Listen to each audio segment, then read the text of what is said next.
La historia de la hereje María de los Dolores López, o mejor conocida como la Beata Dolores, es una de las muchas que han quedado en la memoria colectiva como un triste ejemplo de las atrocidades cometidas durante la Inquisición. Nacería ya por los 1700, una época en que los errores al no seguir las reglas establecidas se pagaban muy caro. Desde pequeña y con espíritu rebelde, María constantemente se metía en problemas. Pese a tener padres fieles a cualquier orden de la religión, ella simplemente no tenía ese espíritu de sumisión necesario para poder mantenerse fuera de problemas. Al principio de su vida se le consideraba una santa, una mujer especial que tenía contacto con los seres divinos. Por sentido de pertenencia o yo qué sé, ella presumía de tener ese don. Ayunaba, hizo el voto de castidad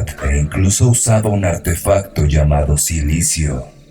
¿Sabes lo que es un silicio? Inicialmente era un fajo hecho de pelos de chiva. Al ser ásperos, mortificaba al que lo usaba. Es decir, su portador sentía un constante dolor que le recordaba su penitencia. Sin embargo, más adelante se pondrían más creativos y le añadirían puntitas de metal para provocar más sufrimiento. Regresando a María, fue creciendo y las sospechas de que estaba poseída por el demonio de la lujuria cobraban más fuerza. Era llamada hipócrita ya que presumía de tener revelaciones, pero al mismo tiempo no coincidía con sus acciones. Y es que se le acusaba de pasar varias noches pasionales con los hombres. Particularmente, trataba de seducir a los superiores, a miembros de la autoridad moral del Santo Tribunal.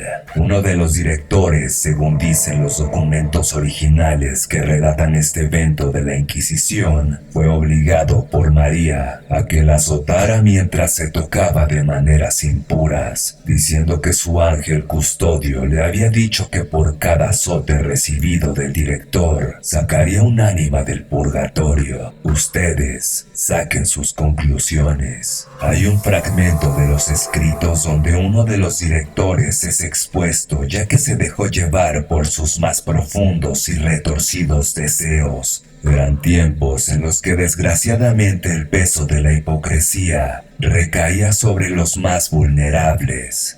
En este caso, aquella mujer. El Santo Tribunal había tenido suficiente de los comportamientos de María, quien negaría todas las acusaciones. Sin embargo, ya era tarde. Su destino estaba decidido. Sería puesta presa por meses. Al tratarla de corregir sin éxito, la mujer pidió una audiencia con los inquisidores. María diría que aquella voz celestial le decía que se mantuviera en su camino, aunque eso significase ser quemada viva por aquellos hombres, que ese hecho tan terrible confirmaría que en efecto a ella le hablaba el Espíritu de Dios. El día de su juicio había llegado. Había sido vestida y amordazada por el Santo Tribunal, esto debido al temor de que María dijera algo, tal vez provocador o tal vez revelador, tal vez de cómo fueron realmente las cosas. Dejando las especulaciones de lado, fue llevada al lugar donde sería juzgada.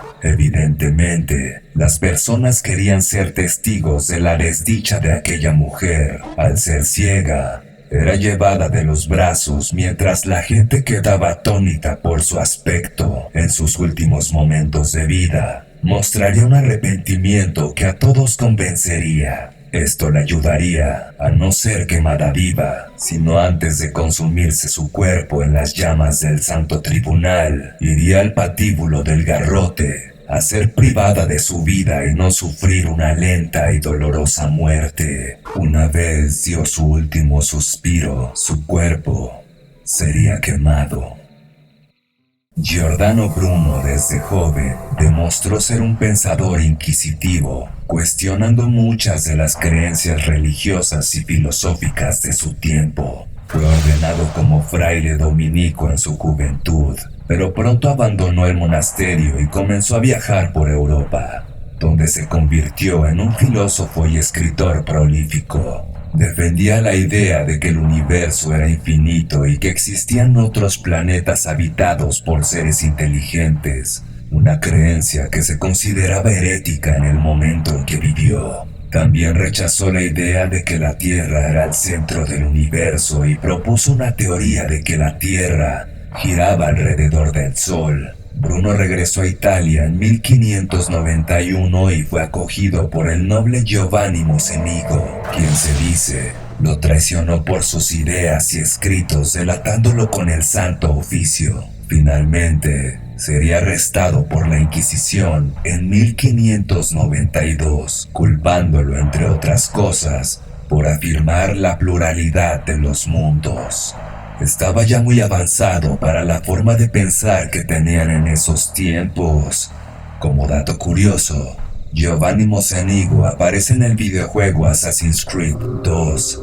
Durante el juicio de Bruno, se le acusó de ser un hereje y de sostener creencias que contradecían la enseñanza de la Iglesia Católica. Bruno fue sometido a un juicio que duró 7 años, durante los cuales se le mantuvo en confinamiento solitario en una prisión en Roma. Al no retractarse y manteniéndose fiel a sus ideas, sería condenado por herejía en 1600 y sentenciado a ser quemado vivo en la hoguera. La ejecución de Bruno fue una escena horripilante. Fue llevado al Campo de Flores en Roma, donde fue atado a un poste y quemado vivo ante una multitud de espectadores. La historia de Giordano Bruno es una tragedia espeluznante y perturbadora que ilustra la brutalidad y la intolerancia de la Inquisición.